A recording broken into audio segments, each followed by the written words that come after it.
அரசன் முன்னால் கூடின. கூட்டமாக கூடி வந்த பறவைகளில் ஒவ்வொன்றும் ஒவ்வொரு விதமான ஒலி எழுப்பி மகிழ்ந்தன.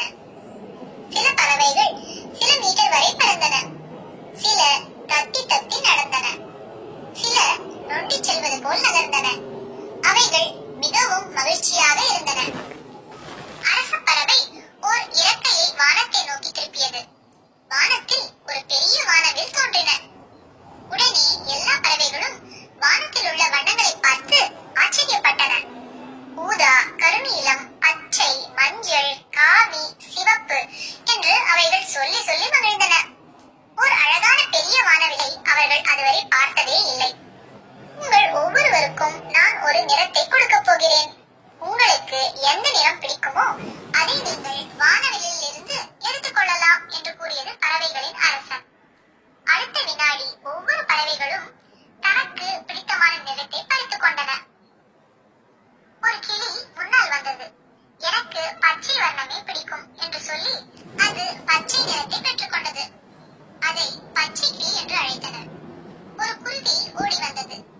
அது மஞ்சள் நிறத்தை அணிந்து கொண்டது. அதை எல்லோரும் மஞ்சள் குருவி என்று அழைத்தனர். எல்லோரையும் தள்ளிவிட்டபடி ஒரு குருவி முன்னால் வந்து சிவப்பு நிறத்தை பெற்றுக் கொண்டது. அதை எல்லோரும் செங்குருவி என்று கூப்பிட்டனர். இப்படி எல்லா பறவைகளும் தாங்கள் விரும்பிய நிறத்தை பெற்றுக் கொண்டன. ஆனால் ஒரே ஒரு சின்னஞ்சிறிய குருவி மட்டும் தனக்கு நிறம் கிட்டாமல் நின்று கொண்டிருந்தது. அரச பறவை அந்த குருவியை பார்த்தது. நீ ஏன் மற்றவர்களைப் போல் வர்ணம் கேட்கவில்லை என்று கேட்டது. வரிசையில் எனது முறை வரும் என்று நான் காத்திருந்தேன் என்று கூறியது. எல்லா நிறங்களும் முடிந்து விட்டதே, என்ன செய்வது என்றது அந்த அரச பறவை.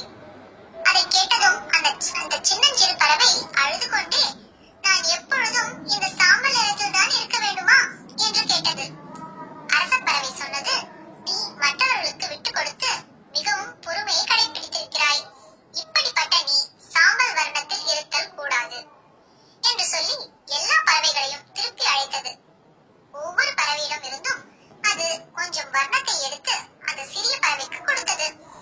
அதனால் அந்த சின்னஞ்சிறிய பறவை இப்பொழுது மிகவும் அழகாய் காணப்பட்டது.